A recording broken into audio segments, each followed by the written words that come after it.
Welcome everybody. This is the fourth year of the Herbert Berman Memorial Lectures, and I'm glad that the Berman family again has decided to support us for another year in order to enable us to have these lectures on the various aspects of post-Holocaust anti-Semitism, how the two are linked. It's a long time since we met last in July, and anti-Semitism has found its ways in various ways, and there have been also other developments, perhaps one of the most interesting and sad ones. Last week in the Netherlands, when an extremist extremist Muslim killed a Dutch, fairly racist film producer. And since then we have seen a thing which we have always suspected. In fact, the fact that the veneer on the tolerant Western societies was extremely thin. In 1 week there have been 9 attempts of arson against Muslim institutions, schools, mosques. One mosque has been burnt down entirely, and the other side has also not been totally inactive. There have been 3 attempts at arson against churches in the Netherlands. And for a country which has been telling Israel all the time that they knew exactly how Israel should behave, they seem to be rather perplexed after what is in fact a single murder by an individual on another individual. The murderer is not part of a huge organization which tries to undertake suicide murders. The victim is not exactly a very representative figure of Dutch society. So it shows what we always have claimed here, that in fact, if you put a little bit of pressure on one of these so-called moral, enlightened, balanced Western societies, that the system really breaks down very, very fast. I also want to announce to you that we have new issues of post-Holocaust and anti-Semitism there. The latest is of an interview with Shmuel Trigano on France. Jewish Political Studies review is coming out in a few weeks, and without doing injustice to anybody, there is a superb article there from Yecheskel Dror on the strategy of Israel should follow towards Europe, and many other interesting articles.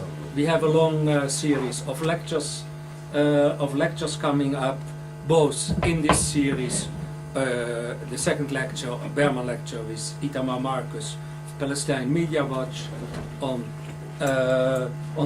the indoctrination of Palestinian children.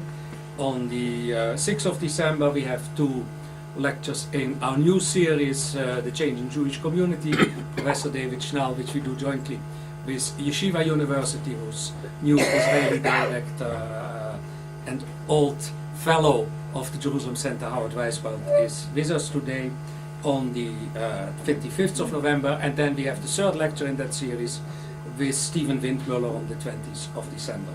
Now to our lecture and program of today. I'm very glad that Martin, you have come here. I believe that the movie you have made exposes in particular the hypocrisy of the media extremely well. I think we have ignored in the past how much damage the media have done to Israel in various places, and it turns out more and more that in fact it are the media who have triggered this atmosphere of hate for Israel, in particular in Europe. And we want also in this series this year to give much more attention to an activity which is called pro-Israeli media watching. We have ignored that activity as well. It's an important activity. It is effective, as our studies have shown, and we have today one aspect. We open it. We have Itamar Marcus, as I said. We have Andrea Levine of Camera in February, and I hope to bring also Shraga Simmons of Honest Reporting, so to devote much of this year's Behrman series to the issue of the media. And we will also have at the World Congress of Jewish Studies, where we will have this year 2 days of lectures for the first time at the World Congress of Jewish Studies here. We will also devote there a session to the Israel and the media. Martin Himel has made this documentary, Jenin, Massacring Truth, and I think it is, as you will see yourself, it's a first-rate documentary, and I'm really glad that he's willing to show it for us, and it gives you also a view of many of those people who have defamed Israel on various occasions. We will show the 48 minutes version because I wanted to have the time for everybody to put his questions to Martin. We always do this if we can in the presence of the filmmaker. So there is a second version, but that which is a longer version. But that version would have forced us to reduce the question and debate time. Martin, would you like to say a few words? I'll just be very brief because the film basically speaks for itself. I just would like to refine a few of the words that your host has said. It's not so much the media taking the role in Israel bashing. Media basically reflects the society that it comes from. Objectivity. If you ask most journalists, if you really ask them honestly, and they're not afraid to say it, they say objectivity is really a myth. It's really a point of view. If you really want to get an idea of what's going on with a place, you have to have basically a collection of point of views from various sides. And that's basically the lesson that you learn from this. But certainly what you see in this film is that Euro media reflects a sort of fashionable left-wing anti-Semitism that had evolved, which in some respects, because of what's happening in Holland now, is sort of hitting them back in the face, and they're not exactly knowing how to deal with it. And it'll be very interesting over the next few weeks, or the next few months, how it all comes to play now, after what happened in Holland. And in the movie you'll see, I mean, it almost seems prophetic, but you'll see an issue there in the movie that deals with this fear of an Islamic backlash on media. The other thing I'd like to stress is that it took a lot of guts for the broadcaster to put this film out in Canada, which has a lot of very controversial feelings about Israel and Jews, etc. And the Global Television Network, which sponsored this film, came under tremendous flack and criticism over this film, but had the strength to put it out, and I really credit the producers and executive producers, Israel and Leonard Asberg, how they put the funds and the broadcast time to put this out, because it's not an easy thing to put on television, as you'll see. And finally, we're trying very hard to get it into Europe. I'm going next week to put it into Europe, but it's going to be a real uphill battle. In any event, take a look. Jean Bornstein the first, and the others of this, Ambassador Legard.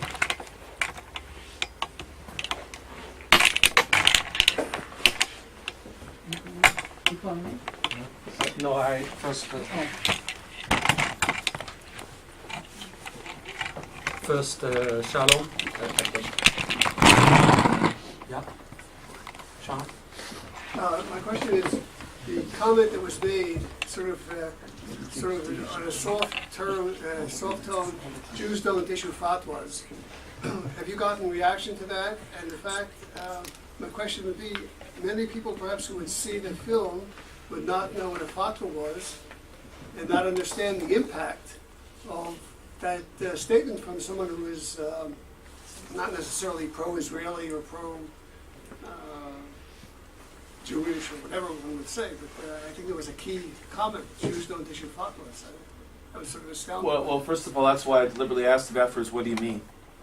And then he said, "Fatwas. Don't you know what fatwas are?" And I said, yeah, and he said, death threats, and so that's exactly. I mean, I understood exactly what he meant when he said it, but wanted to give him more of a chance to hang himself, exactly, and to give him an idea of what he meant so that people could understand it. And so that's precisely why I did that. I don't even go more than allow him to say what he said, because afterwards it just gets run on and people will not understand, will get beyond the point. Was your reaction to that? People said, "Oh well, my goodness." well, people who listen, people see what they want to see in the end, and of course, a lot of Jews saw it and said, "Wow," and a lot of people just completely ignored it. But I think the point's important to make, and it was made. People ultimately just see what they want to see. Astounding. Yeah. Next. Moshe. Was this film shown by any TV stations anywhere? Yeah, in Canada, 3 times. Only. Right, so far, I'm trying very hard to get it on PBS in the United States, and I'm trying to get going to Europe next week to try, but in Europe it's extremely hard. I mean, they basically look at it as something that they'll never want to put on the air. But I'm trying, you know. We'll see where it goes. Yes, please. Has anyone seen the declassified report of the British behavior in Jenin during the time that they were here? I have a copy of it. I don't know. Far worse than anything. I'd be happy to send it to you. Fine, What sure. is it? What is that? What is it? I just went by on the record comments because I thought the best thing is to just deal with what was openly Right. said. Also, before this happened in Jenin, I got a report on the internet that Balata and Jenin camps were such nests of terrorists that the PA had not even gone into them in more than 2 years. Well, you know, I didn't even want to get into that. I mean, apart from, all I wanted to do is what wasn't done. If you notice, I went to the Alexa Martyr Brigades and I went to the Army. I got footage from the Alexa Martyr Brigades, I got footage from the Army. I did what's journalism 101. Just, this is what they said, this is what they said. You know, there wasn't much of a discrepancy, actually. They both were very accurate in what happened. And that's what happened, you know. And basically what happened here is that a few journalists who go in like a pack, a lot of journalists go in a pack, especially when it's dangerous, and the pack can create also a collective psychology. We went in together, and they thought they were getting the scoop of their lifetime, because we were all trying to get into Jenin, all of us. I got arrested twice, and I smuggled out tapes, but I never got in there, I got close, because the Army wouldn't let anybody in. But at that day, the Army was letting in journalists anyways. They didn't even realize it because there were pool journalists going in. So they were coming in from another direction, thinking they were getting the scoop of their lifetime, afraid to obviously show themselves to the Army. And we're talking to Palestinians. Palestinians were saying whatever they were saying, from massacres to whatever. Wrote it down as the word of the Lord, put it out on the newspapers. I'm surprised that the editors, too, could simply have said, look, there was a pool going into Jenin from the Israeli military. They're saying this and this and this. And they could have given balanced weight to both reports, but no one was interested in that at the time. And, you know, they basically reflect a point of view. And, you know, something, everybody reflects a point of view. This is a point of view. I'm just not hypocritical about it, and some others are. And I think that the important thing to note is that's the case. I mean, right now, if you look what's going on in Fallujah, for example, believe me, if anybody thinks that hundreds of civilians are not getting killed, I mean, who are we kidding? But it's just not an issue like it is here. I mean, Jews and civilians being killed is an issue. In Fallujah, well, the BBC pays lip service to it. They are mentioning it. But it's nowhere near the impact that happened when the Israeli army went in and 26 civilians were killed. When you're bringing in Air Force and you're shooting from the air, when you're taking tanks and shooting from the side, when you're bringing Bradley fighting vehicles and shooting on the streets, anybody who's ever been in any war will know many, many civilians are going to get killed because those are very powerful, destructive weapons. But it's just not an issue there like it is here. Edward Cohen, thereafter Justice Weiner. On the first morning of Jenin, I was listening to the radio, and the Israeli army spokesman, whose name I've forgotten for the moment, was asked how many were killed, and he said, well, it's too early to say. So he said, is it tens? Is it... Mm-hmm. Oh, he said, no, it's not tens, it's hundreds. Mm-hmm. We are lucky that that report was never used by the other side, but it could have been. Just a comment. Well, you know, there's an inherent problem today between what media is and what wars are. Wars, by definition, are very deceptive as far as the accuracy, because one side doesn't want to know what the other side is doing. Media demands, the immediacy of media demands accurate information immediately, which is impossible. And I think that I see it happening more often now, actually, but still, you know, first impressions stick. That's the problem. Everybody's hedging what they say. Well, this is only one side, and we're only stuck in the middle of embedded as journalists, and whatever the conflict, that's a big problem, and there is no simple solution for it, because obviously the different sides want to make the first impression stick, whatever that first impression is, and there is no simple solution. Justice, and thereafter Dr. Avner Falk. I understood from Manfred's introduction that there's another version of this. I'm curious for you to talk about that a little bit.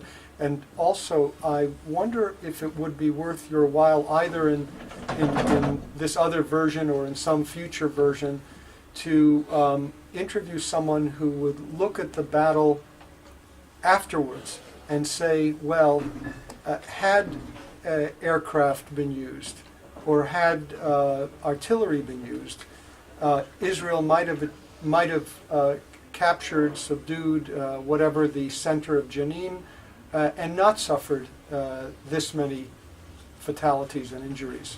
Well, I did try to make that point here, because that's why I think the comparison with the American Air Force in Serbia, which used only air and killed many civilians in the process, hundreds, and destroyed billions of dollars in damage. I mean, if Israel was to have done anything near the damage that they would have done, it would have been crucified. I don't know. It was just beyond belief.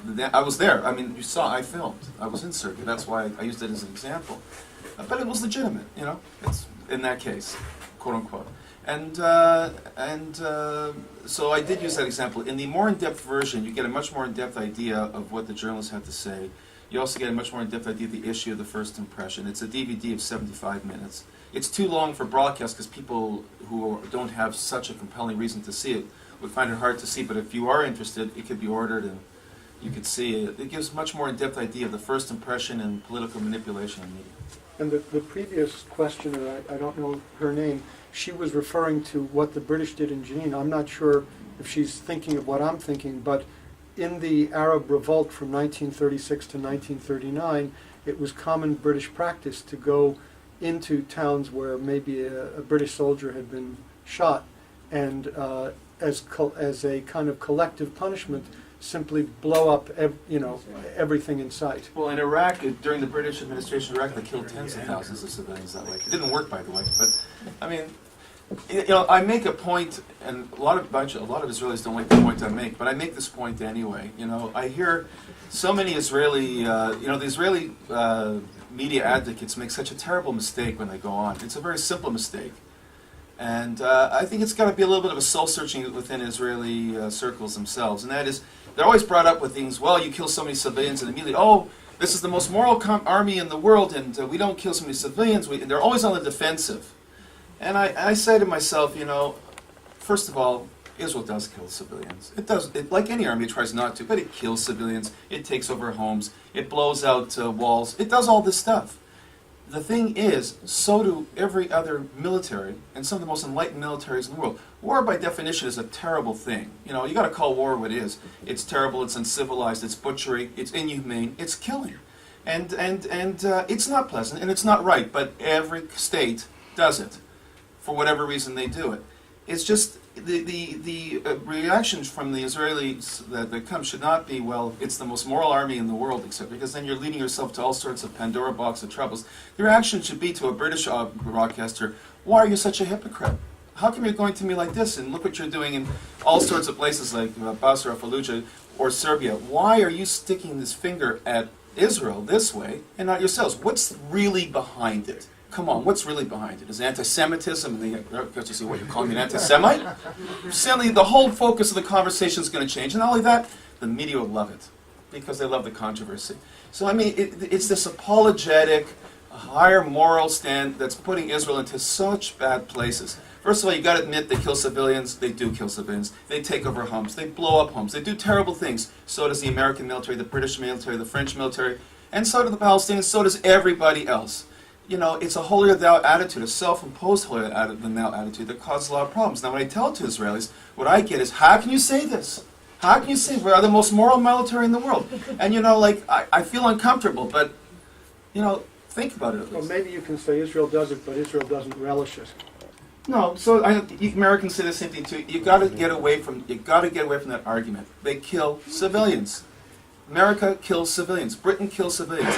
The Palestinians, well, they have no problem at all. They kill civilians to live. That's the target. I mean, people kill civilians. War is a horror. That's not to say war is a wonderful thing. It is a horrible, horrible thing.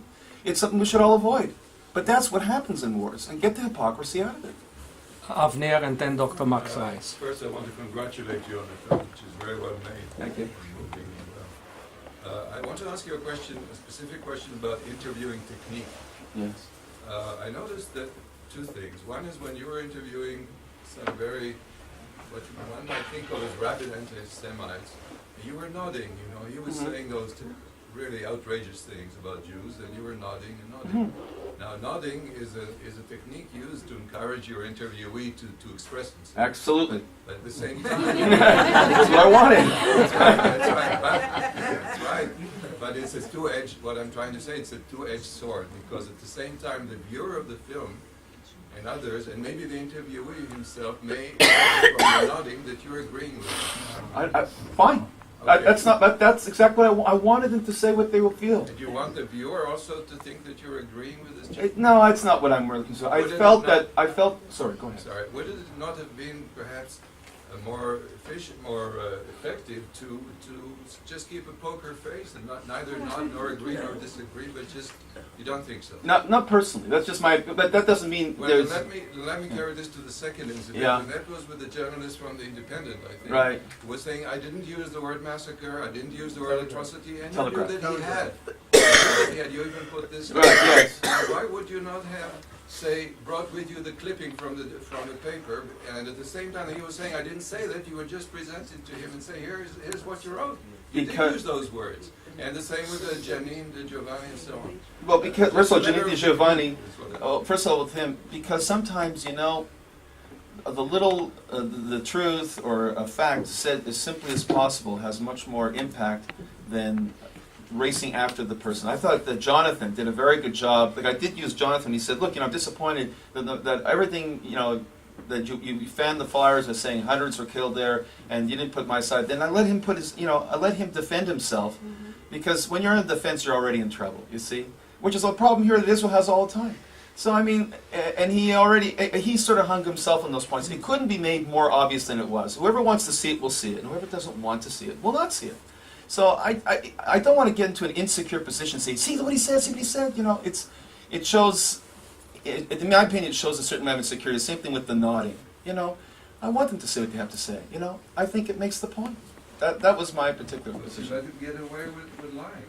No, it's written right there, and anybody who wants to see it, will see it. And a lot of people will not see it, no matter what I say. Max and thereafter Dr. Freimsdorf. I'd like to say how much I appreciated this film. I think your attempts to try and get this into European television is very, very important, very, very critical. And there are two types of Europe today. There's the classic, the old Europe, as I say, and there's the new Europe. How are you going to manage the thing regarding subtitles? Because in Italy and in Germany, I'm not sure that one can show English-speaking film and television without it being subtitled.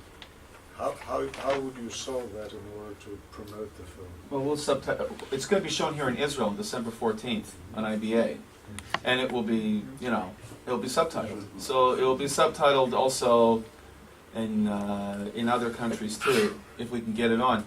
It's a real problem. Like the Saban family, who are Israelis, own I think it's what's the channel? ProSieben and Sat. I think they own Sat. And like he wants to show it and he can't get it on his own network.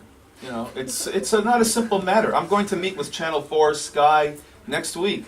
I'll say, look, you got the English media. It's people don't. My approach to them is simple like this: have the guts to show another point of view. Bring on everybody who will say how one-sided, blatant propaganda, Zionist, whatever film. Have the guts to show a side and challenge it. I don't know. I'm trying to play to that side of them. We'll see what happens. It's not going to be easy. It's shown to a lot of circles in Britain and other places already, but it's not going to be easy because these journalists are very respected journalists, and we'll see. By the way, the lady Jenin Giovanni about 10 minutes after she did the interview and signed the release and all that, threatened us with lawsuits like you cannot imagine and everything. No, she never came through with it. We'll see what happens after. There was no lady. So it's not just an issue of subtitles, it's an issue of seeing somebody has the guts to put it on the air. Ephraim and then the lady. Two questions and a technical comment. Have you suffered any repercussions as a result of the movie? Have you been barred from the PA, for example, or from had any difficulty interviewing people from the PA or No. Palestinians? Listen, the funny thing is the PA and the Palestinians are far less anti-Semitic than some of the people that put up this stuff. Yeah, they're fighting a fight. They got a side to put.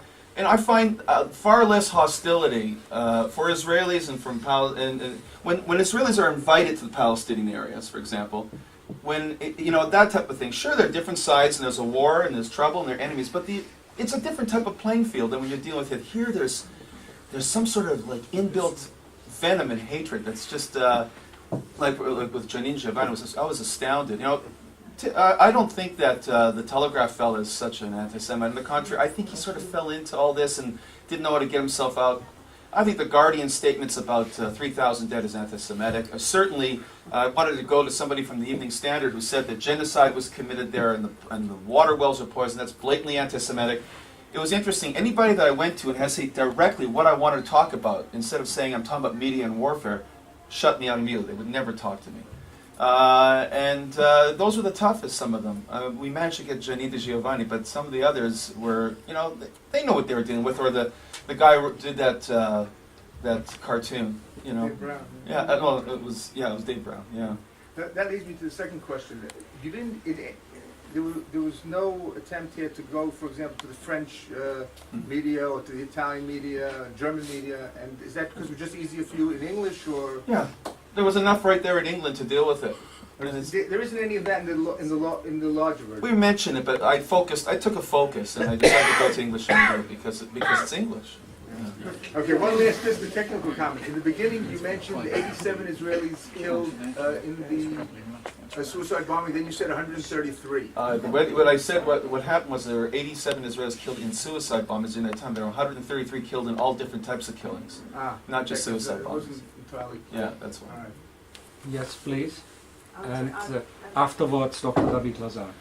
I'm disagreeing with you said a self-imposed highest moral standard. Right. I don't think it's a self-imposed thing. I think it's being imposed by the rest of the world. No, when you talk to Israeli soldiers, when I gave this argument, I gave a speech a few weeks ago at another showing, and some of the people fought in Jenin and really suffered there. I mean, really suffered there. Took very much were very much what I said against what I said.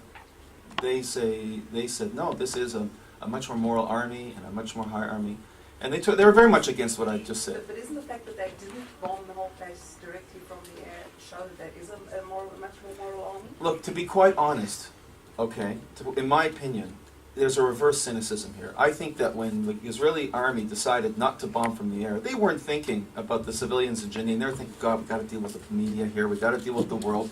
We've got to deal with this. So tell the guys to go house to house. In a way, that's what led to the death of those guys more than anything else. I think that if they were thinking straight military, they would just come in and like America or anybody else and bomb. So in a way, they fall for the same thing, and it made no difference whatsoever after all. I mean, they were blamed for massacres because if somebody wants to blame you for a massacre, and if somebody wants to believe it, it's going to happen anyway. David, and afterwards Arye Green. Yeah, first of all, a very technical question. Is the sound quality... No, it's nothing like this. I don't... No, you need a $400 machine to show this right. Obviously, I guess the budget isn't here, but yeah, $400 a day. Now, the second point, and I now will change it a little bit. I beg to take issue with your thing about the Israeli army having decided probably not to do it because of the media. Because